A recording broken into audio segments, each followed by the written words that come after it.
हर हर महादेव, हर हर गंगे। इस चैनल पे नए हो तो सब्सक्राइब करना, लाइक करना।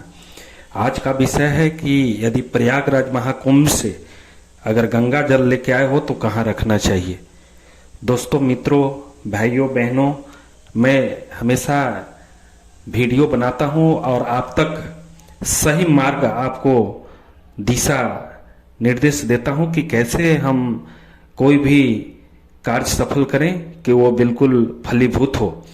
इसी बिंदु पर आज वीडियो है। अगर कोई भी मेरे इस चैनल से वीडियो को देख रहे हो तो सबसे पहला काम करना है कि चैनल को सब्सक्राइब करो। यदि इस चैनल को सब्सक्राइब करोगे तो आपके मेरे पास अर्जी स्वीकार हो जाएगी और इस चैनल पे जय माता दी जरूर लिखना, उससे आपके घर का कष्ट दूर होता है। तो हम लोग बहुत सारे भाई बहन वहां से भर भर के गंगा जल ले आते हैं, लेकिन गंगा जल कहाँ रखना चाहिए, इसका इस्तेमाल कैसे करना चाहिए, इस पे हम लोग प्रकाश नहीं डाल पाते हैं। न ये मुझे जानकारी हो पाता है, न लोगों को जानकारी हो पाता है। मैं भी प्रयागराज में गया था स्नान करने। मैंने देखा बहुत भाई बहन प्लास्टिक के बर्तन में, पात्र में गंगा जल लेके भर के आ रहे हैं। सबसे पहला तो ये काम करना है कि यदि आप वहां से गंगा जल लेके आए हैं और प्लास्टिक के पात्र में रखे हैं तो जितना जल्दी हो सके घर में आते ही उसको कोई भी धातु के पात्र में रख दो।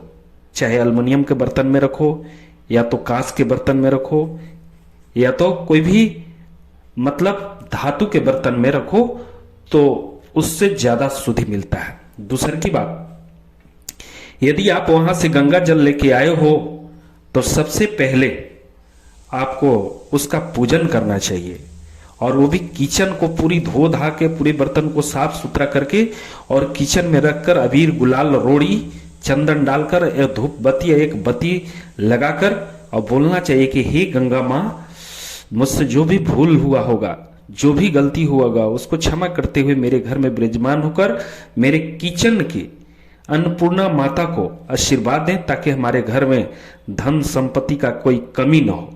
इसके बाद वहां से गंगा जल को उठाकर और पूजा रूम में स्थापित कर देना है। जहां पे पूजा तुम करते हो वहां पे आप रख देना है। अब करना क्या है कि देखो गंगा जल कैसे कार्य करता है। आप देखा होगा कि बहुत सारे हमारे साधु संत, नागा जोगी, जो बरसों बरसों से तपस्या करके, कहीं गुफा में कोई तपस्या कर रहा है तो कोई जंगल में कर रहा है, कोई हिमालय में कोई कर रहा है, कोई मंदिर में कर रहा है, ऐसे दिव्य आत्मा जब उस गंगा में स्नान करते हैं तो उनकी पुण्य कार्य का फल गंगा में भी हो जाता है।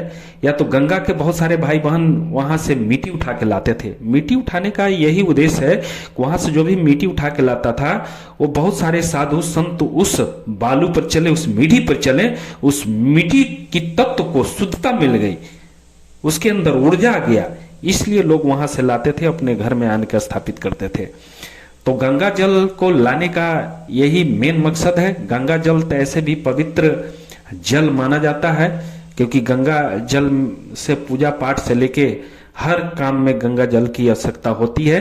लेकिन बहुत भाई बहन का ये जानकारी नहीं हो पाता है कि गंगा जल तो आप लाए, लेकिन प्लास्टिक के पात्र में आप रखे हो तो उससे गंगा जल की शुद्धता, पवित्रता हो जाती है, और वह गंगा जल जितना प्रगाढ़ होना चाहिए, जितनी उन गंगा मैया की क्षमता होना चाहिए। गंगा मैया भी एक देवता ही है। गंगा माता एक हमारी माँ है, और माँ को जो मान सम्मान मिलना चाहिए वो निश्चित रूप से मिलना चाहिए। आप जैसे वहां से लाए, लेकिन घर में जब लाओ तो उनको मान सम्मान से अपने मंदिर में स्थापित करो, पूजन करो, विधि करो, इसके बाद रखो। तब देखो कि तुम्हारे घर में वो गंगा जल 5 गुना काम करना चालू कर देगा। क्योंकि कोई भी भगवान भाव के भूखी होते हैं। जितने भाव दोगे उतना ही भगवान प्रसन्न होते हैं, जितना ही भाव नहीं दोगे उतना ही भगवान नाराज होते हैं। तो भगवान तो भाव के भूखे होते हैं। अब देखे होगे कि एक गाना है कि भक्त के बस में है भगवान। भगवान तो भक्त के बस में है। अब बस में कैसे किया जाए, इस पे हम लोग को विचार करना चाहिए। यदि इस चैनल पे नए हो तो जो भी भाई सुन रहे हो अंत तक सुनना, और हमारे चैनल पे अर्जी लगा देना।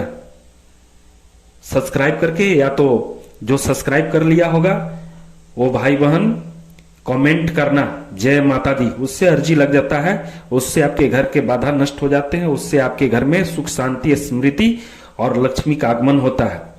क्योंकि कोई भी मैं वीडियो बनाता हूं तो अपने द्वारा नहीं बनाता हूं, गुरु कृपा से मैं बनाता हूं, और जो इष्ट माता की जो इच्छा होती इसके बाद ही वीडियो बन पाता है। किसी भी व्यक्ति के अंदर वो ताकत नहीं है कि वीडियो बनाकर पूरे देश विदेश तक ले जाए और उसकी बात सुनने से उसका कार्य होना चालू हो जाए। बहुत सारे हमारे ऐसे वीडियो चैनल पे जाओगे तो सिर्फ सुनने से ही उनकी बाधा, बड़े बड़े बाधा नष्ट हो जाती हैं। सिर्फ कान में लगा के सुबह शाम सुनते हैं, उससे भी बाधा नष्ट होता है। बहुत सारे भाई बहन मेरे पास कॉल करके फोन से बताए कि आप एक वीडियो आरती डाले थे, मैंने उसको सुना और उससे मेरा बड़े बड़े भूत मेरे घर में थे वो सब समाप्त हो गए। एक और मैं चालीसा डाला था, चालीसा के विषय में बहुत सारे भाई बहन हमको बोले कि आप एक चालीसा डाले थे, उससे भी एक चालीसा हम लोग सुबह शाम सुनने लगे, घर में मेरी बाधा नष्ट हो गया। तो मेरी आवाज, कोई भी रिकॉर्डेड मेरे आवाज को बड़ी ध्यान से या ईयरफोन से लगा के भी सुनेगा, उसकी भी बाधा नष्ट हो जाती है।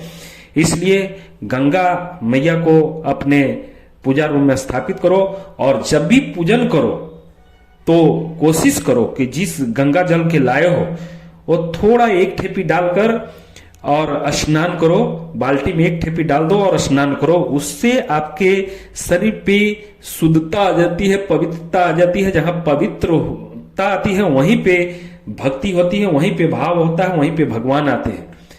बहुत सारे भाई बहन तो इस बात को सोचते ही नहीं है कि भगवान इतने शुद्ध देवता तभी आते हैं जब आप शुद्ध होते हैं। अगर आपके अंदर शुद्धता नहीं है तो भगवान का कभी भी आपको दर्शन नहीं हो सकता। इसलिए सबसे पहले हम अपने आप से शुद्ध हों और शुद्ध कपड़ा पहने, शुद्ध वाणी बोले।